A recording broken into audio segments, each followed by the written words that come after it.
Hey yo, welcome back to my channel. In this video, we are going to talk about static versus dynamic rendering. And what's that first? So to demonstrate about static rendering, so far totally we used static renderings. It means that data are static and they're not new fetch. Let me demonstrate it to you better. For example, let's create another component here, timer slash page.tsx, timer page. Yep, let me fix that real quick. Okay, new date to UTC string.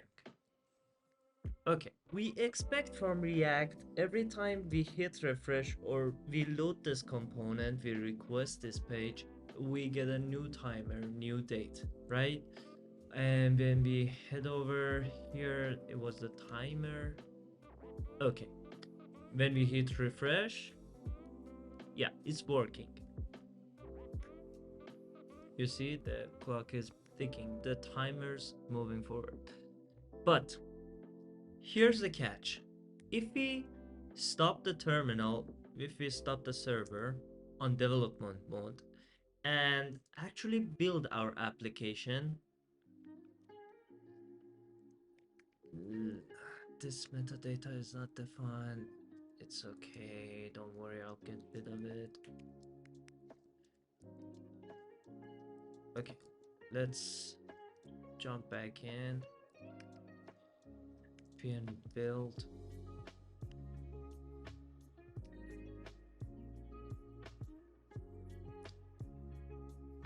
Okay, when we start our production server, when we hit refresh, it only refresh once. As you see, I'm hitting refresh, I'm reloading this page, but nothing's happening. That is why, because the static rendering only shows when we deploy or make a production version of our app. This is the time that our app built itself. But what happens when if we want to show a new data? What can we do about it? Okay, stop the production server. We come back here. We say no store. Just import it as no store for shortage. If we run on development mode again, it's taking a bit time. As you see, it's getting refreshed. Okay, we stop the server, building up our application again.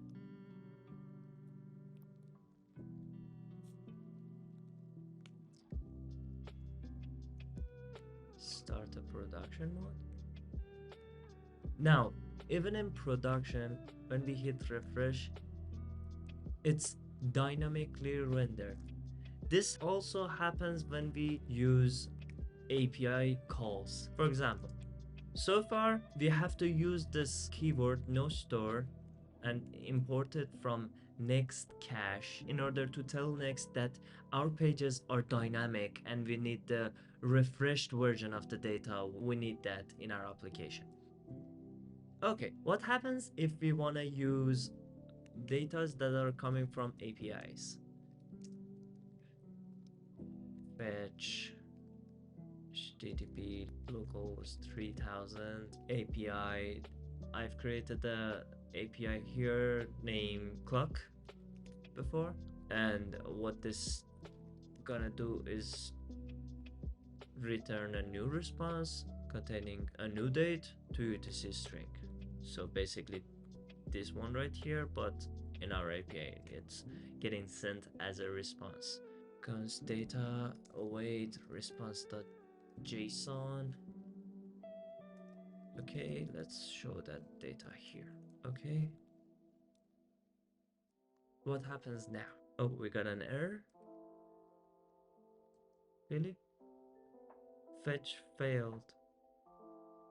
I mean, let's get rid of this. Oh, I'm missing one digit from the host. Unexpected token T in JSON. Maybe I shouldn't transform this data into JSON. Let's log here.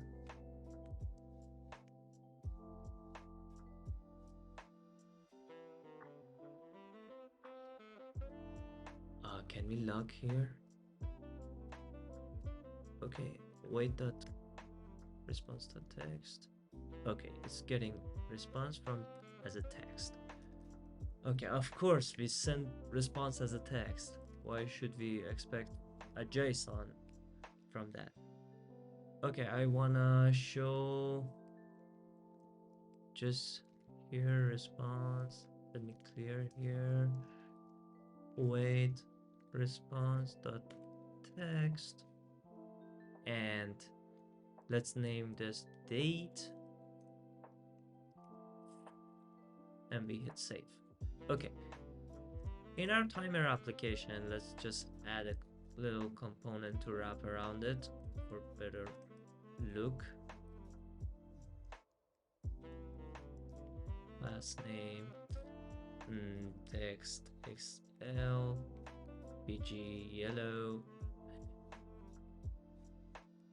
I know how to style, but with design, of course. Okay, let's change it.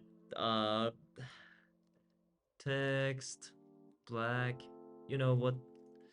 Let's get rid of BG yellow.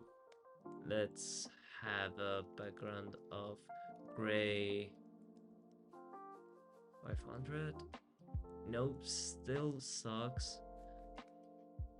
Never mind. X large text. Yeah, that would suffocate. That would suffocate, yeah. Okay, what happens when we hit refresh now? Nothing, nothing, nothing, nothing's changing. Why? Because NextJS apply cache as a default for every and each API requests. If we wanna tell NextJS that we don't want to use cache on this component, we simply import no store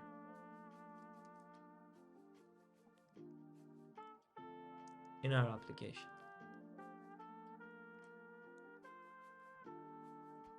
As you can see here, when we hit refresh, it gets updated. So this component is dynamic. Before it was static. You have to decide which one to use for every component of your page, for every page that you're gonna use. Dynamic pages are good for real-time data, data that changes frequently. How can we, okay? But for static pages, it's good for SEO. It's good for performance. Yeah, I agree with Copilot. Good for caching. No, that's a silly suggestion. You have to redeem yourself more. So yeah, basically that sums it up. But you have to decide which one to use. Which one would you prefer? For example, for a dashboard, I suggest you to use dynamic rendering because we want our data to be updated and in real-time data. But we can apply cache in static pages, and we can use other methods as well, like revalidate every now and then, like here parse revalidate every 60 seconds. It gets updated in every minute, and request the new data from this API. It goes and check if the new data is available or not. So thanks for watching. I'll see you in the next one. Bye bye.